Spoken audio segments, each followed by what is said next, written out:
A patent is the highest evidence of title and is conclusive against the government and all claiming all under junior patents or titles until it is set aside or annulled by some judicial tribunal. That's U.S. Supreme Court. Issuance of a government patent granting title to land is the most accredited type of conveyance known to our law. And a patent is intended to quiet title to and to secure the enjoyment of the land for the patentees and their successors, thus as a quitclaim deed. Get a load of that, eh? A land patent conveys whatever interest the government has in the soil and the land. Think about it. Why is the government issuing, why is a land patent a quitclaim deed? Well, think about it. Who was here first? The First Nations people were here first, so technically it's their land. The government stole it from them. As we have noted in connection with a patent by the United States, a patent's effect is the same as though the United States had executed a quitclaim deed. And that's U.S. Supreme Court. A patent operates as a deed of the government. As a deed, its operation is that of a quitclaim. It passes only the title the government has on the date of the patent. And so, again, what happens is that it's actually a pretty good title. Even though the government stole the land, the only remedy is to go before their clerks and try and get a remedy, and their clerks, you know, are bought and paid for. A patent of the United States as a deed in operation is that of a quitclaim, or rather a conveyance of such interest of the United States as the United States possessed in the land. And again, that's quoting a U.S. Supreme Court case, but it's also, the actual site is in, no, that's a U.S. Supreme Court case.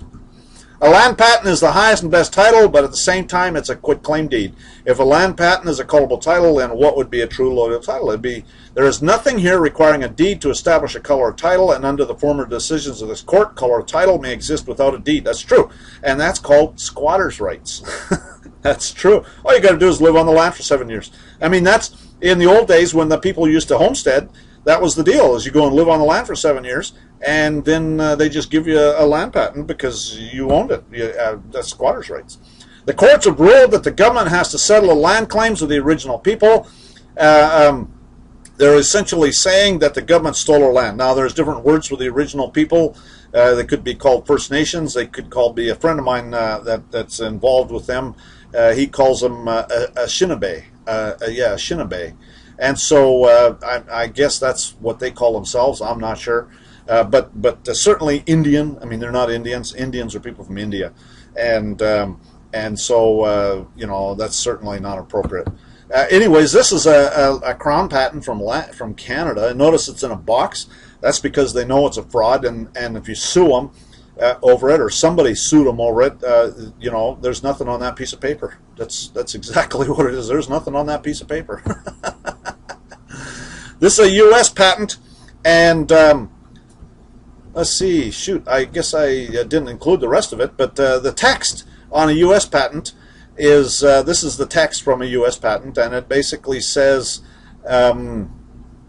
and granted by these presents does give and grant unto said Santa Pacific Railroad Company, successor in interest to the Atlantic and Pacific Railroad Company and to his successors, and assigns the tracts of land listed as aforesaid and described in the foregoing, to have and to hold the said tracts and the appurtenances thereof unto the Santa Fe Pacific Railroad Company, successor as aforesaid, and to its successors, and assigns forever.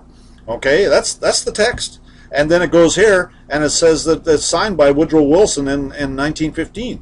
And so the point is, that's all that's on there as far as text. These are particular patent. The reason I didn't put it on here is because it's a list of sections. It's one of these patents where these railroad companies were granted 10 miles of land on either side of the railroad wherever they went to pay for the expense of putting the railroad in. And so so this was just a list of sections of land, you know, this section, township, range, and it was sections of land. And so this was just it was like about a 4-page list. And so the point is it doesn't say anything in there. I don't see anything about property taxes. I don't see anything in there about easements. I don't see anything in there about mineral rights. I don't see anything in there about anything. Okay, and this is absolute ownership right there. That's what that is absolute ownership. And this is the text that Woodrow Wilson signed. And it says, President of the United States of America has and caused these letters to be made, patent, and a seal of the General Land Office, hereunto affixed, given under my hand, the city of Washington, 2nd day of December, in the year of our Lord 1915, independence of the United States, the 140th year. And so, again, notice that all the numbers are spelled out. They're not, except the patent number, okay, is 501639. But the numbers like December the 15th, it's FIFTEEN, that's common law, okay? These Greek numbers that you see at the bottom, that patent number, I mean, that's not common law, okay? The way at common law things are done is they're all spelled out. Recent land patents are inside a box. They know they have no authority. It says the land's granted to John Smith, his heirs and/or assigns forever. All crown patents that I've seen always reserve something, mineral rights, trees, or something. It says nothing about property taxes, says nothing about easements, says nothing about eminent domain, zoning rules, regulations, says nothing about any of that. Sometimes they reserve mineral rights. Other than mineral rights, there are no reservations. I've got some U.S. patents for some land that I have out in West Texas, and it reserves mineral rights. A usufruct is civil law, the right of enjoying a thing, the property of which is vested in another, and to draw the same all the profit, utility, and advantage. That's Bouvier's Law Dictionary, 1856 edition. A usufruct is a type of a trust. And if you go through my Bankster Thieves 1 and 2 videos, I go through what how Federal Reserve notes or Bank of Canada notes or IOUs, and how what that does. If you think about it, when you give someone an IOU, you're essentially saying that some guy promised to pay me, and when he pays me, I'll pay you. Well, by definition, that creates trust. And so that's a constructive trust. And so what happens is that's why they spell your name in all block capital letters. The forced loans of 1862 and 1863 in the form of legal tender notes were vital forces in the struggle for national supremacy. They form a part of the public debt of the United States, the validity of which is solemnly established by the so-called 14th Amendment, and that's the U.S. Supreme Court. And so these Bank of Canada notes or Federal Reserve notes or IOUs, they're commercial paper. When you pay for land with a bank note, it is not paid for. Think about it. You didn't pay for it. You just said you're going to pay for it. Even if it's cash, because you didn't get paid. How can you possibly pay for something that you didn't get paid? How do you pay a debt with a debt? You can't. A trust is created. Eminent domain. That's why the government has eminent domain.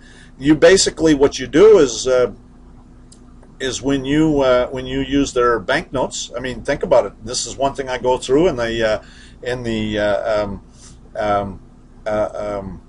Bankster Thieves videos. I show how Federal Reserve notes or Bank of Canada notes. They're all they're IOUs and they're bills of credit. Right? Think about it. It's exactly what they are. They're bills of credit. So the Federal Reserve issues this bill that's saying that the United States has $1 in credit, and so then when you pay for something with a bill of credit, then what happens is, who owns it? You don't own it. The government owns it. The United States owns it because you just bought it on their credit. That's exactly what happens. So then you buy it on their credit, then they own it. That's why the government has eminent domain, and that's why they're charging you property taxes, and that's why by paying for the land with their commercial paper, you just gave it back to them. It's exactly what happened. Have you ever seen a road that goes a long straight line when it comes to some guy's land? It turns and goes around the outside of the land, and then once it gets around the land, then it continues going straight. That's because all of those landowners didn't really own the land except for the guy whose land they went around. They went and had eminent domain on all the other ones. There's Spanish land grants in Arizona. I know people in Arizona who've had land in their family for generations, and they do not pay property taxes, never have. They just pass it on from father to son. I've heard of people in Canada who, when they inquire about their land, the response is the land titles has no jurisdiction. And again, if you have absolute ownership of your land, they got nothing to say to you. Federal Reserve notes or Bank of Canada notes or IOUs is found in the Bankster Thieves 1 and 2 videos. There's a distinction between a debt discharged and one paid. When discharged, the debt still exists, though divested of its character as a legal obligation during the operation of the discharge. So that's what they're saying. When you discharge a debt, which is what you do with a Bank of Canada note or a Federal Reserve note, that debt still exists. Okay, they just can't come after you for it, but that debt still exists. Evidence of your usufruct, they call it real estate. You pay a yearly rent. They can take it away from you, and if they can take it away from you, then you do not own it. Your land has easements. Your land is subject to zoning rules and regulations. If you pay for land with an IOU, it creates a trust. The way you defeat the trust is you have to pay for the land with gold or silver coin or a bill of exchange, something valid, okay, like labor. I've heard of people paying for things with labor, do a bill of exchange, but you have to say it on the deed. How can you have true allodial title to land?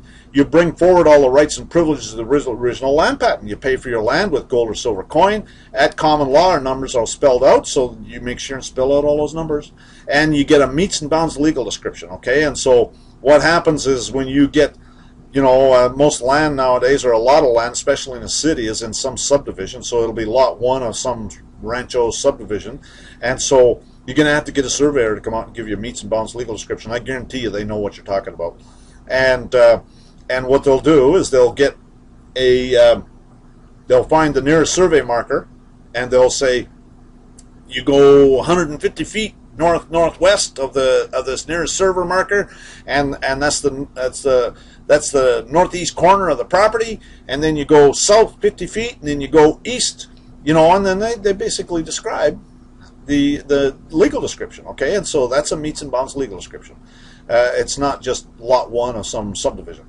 A patent from the original people would trump any other patent, and I know people that do that, and it does. Matter of fact, there's a guy in BC that I heard about in British Columbia that went and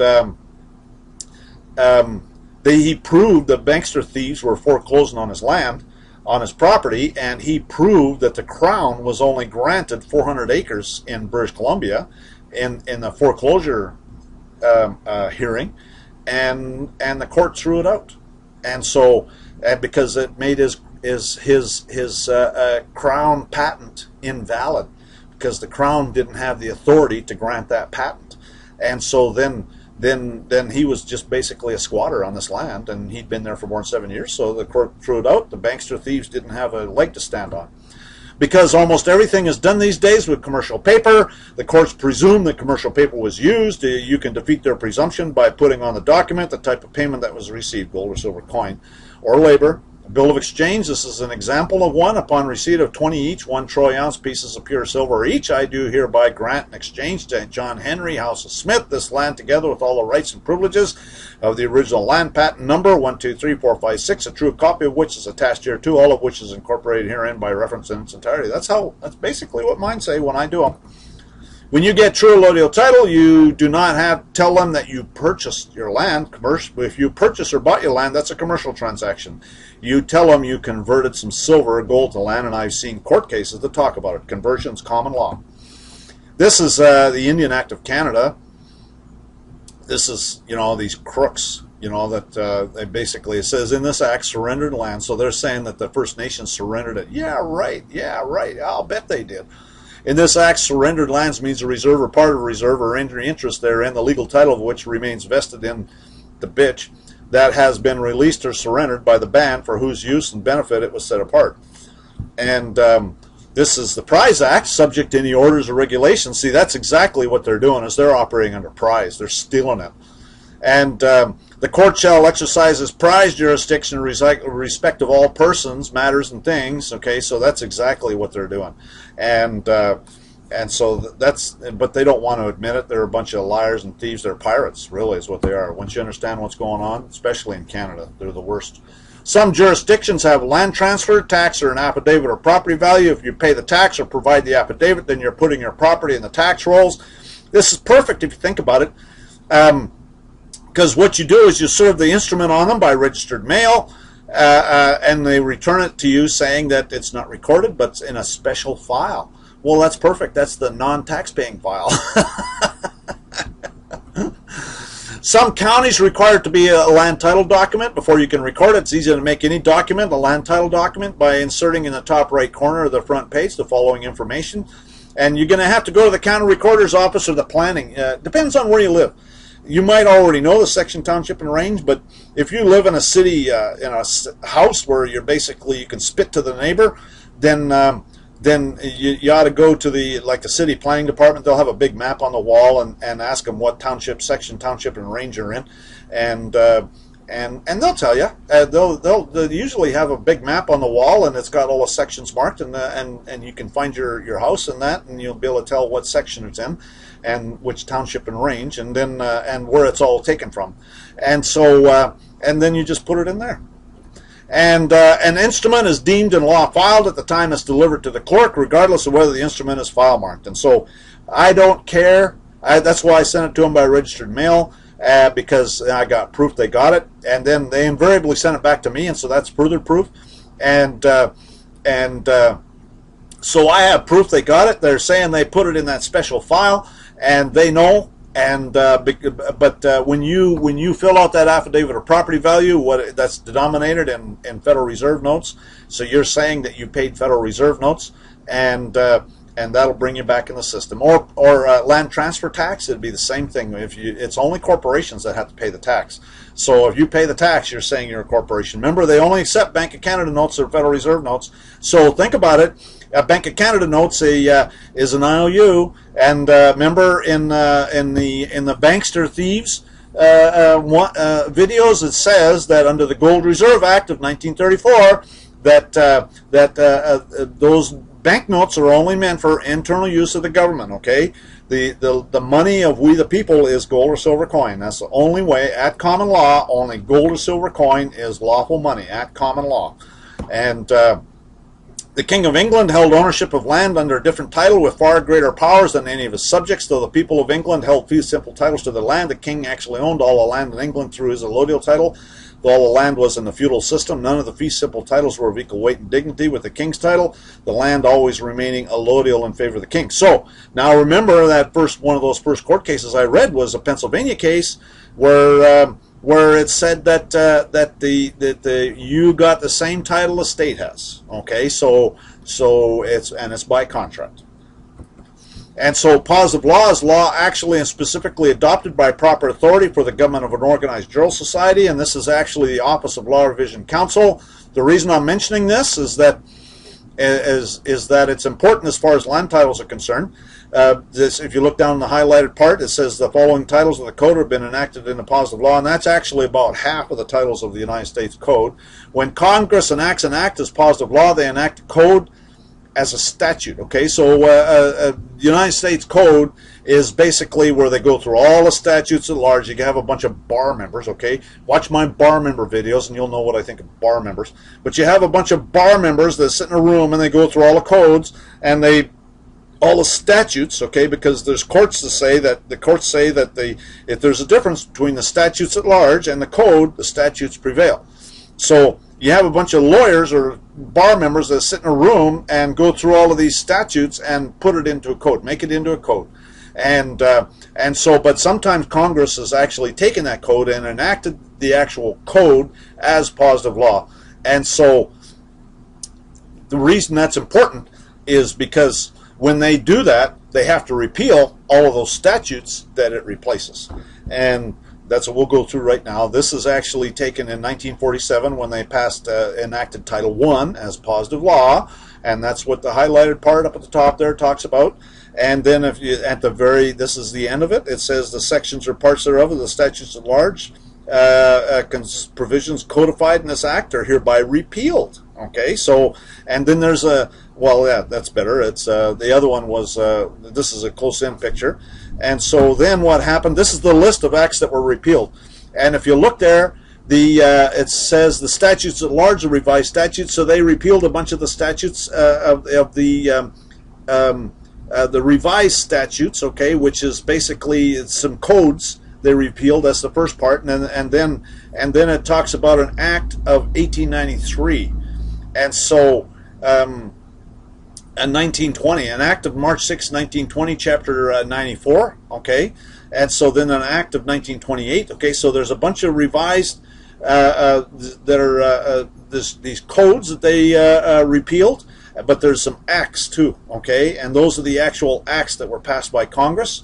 And so the point is, let's get in closer, and so the point is that the oldest thing that they repealed was 1893. And so then, if you go here, this is Title 3, okay, and this is where it was the section that had the repealed stuff, right? And this is the list. The oldest one they repealed was in 1887, and so that's what that is. Oldest one they repealed is 1887, and so then this is for Title 4 when it became positive law, and this is where it's repealed. And if you notice here, the oldest one that's repealed, okay, this other stuff at the top here, these are all revised. These are sections in the revised code. Okay, that's what those are. And so then it says here where it says June 16th, 1936, and that's talking about an actual act. Okay, and that act, okay, again is 1936. That was repealed.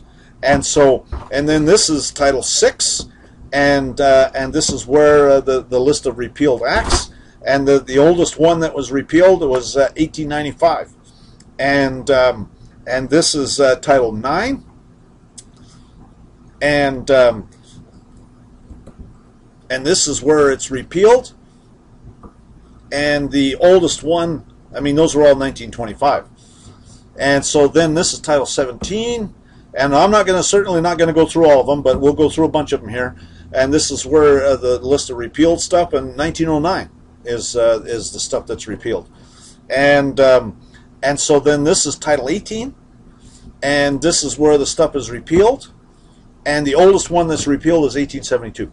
And the point I want to make is that there's nothing older than 1868 that I've seen repealed.